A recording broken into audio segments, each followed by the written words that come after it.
News Radio 610. Right now, I'll spend a couple of minutes with Veronica Sites.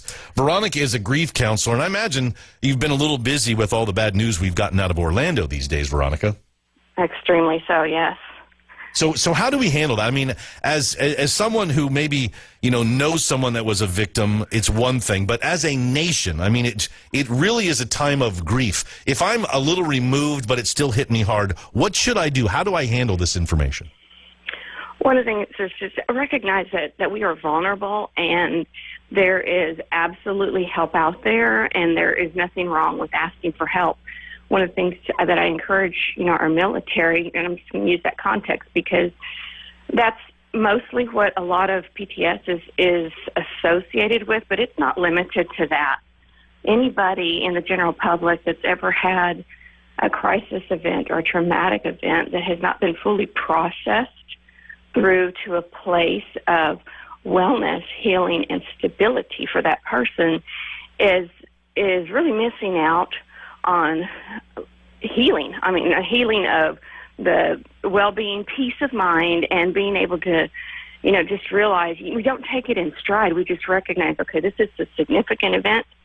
It does have an impact on my life, and it can have an extremely good significance in how I choose to take care of myself so that I can be stronger for others moving forward.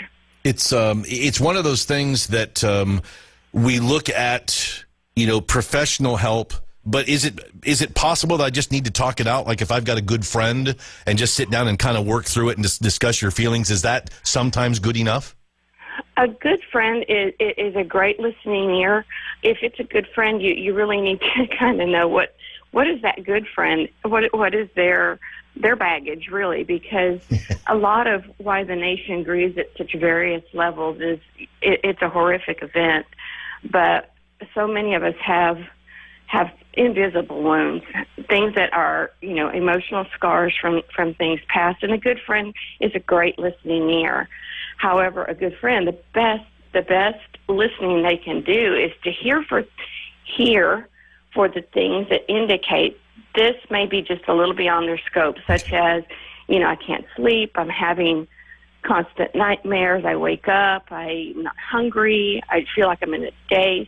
Those are normal to the circumstance. Yeah. However, a month or two, if that's continuing to go on, it may be time to say, you know what, it would be a good idea, maybe even if we both went, because the best thing a friend can do is support them and walk with them through the circumstance. Yeah, together. I'm wondering too, Veronica, as a part of the healing process, and I don't know that we can all be prepared for any eventuality, but when you see what happened, of course, there's a lot of places offering training, fight back or, how to become invisible or, steel yourself against an active shooter, things like that. Is a part of your thought process, is that a part of the plan too? Is that if you ever are exposed to that again, that you have a concrete plan, this is how I will react? Concrete plans are always a good idea because when you can plan, you're prepared. And when you are prepared, then you know the results you're going to respond towards versus an unprepared for event. It causes us and it spins us into reactive mode. And reactions are highly emotive, and emotive actions actually can make bad choices. They can also make very good choices. Yeah. The thing is, if you have a plan, you prepare, then you perform when the moment comes, and you're reassured that, you go back and you review, did I do what I could, and did I do the best? And that's what a lot of survivor's guilt is doing.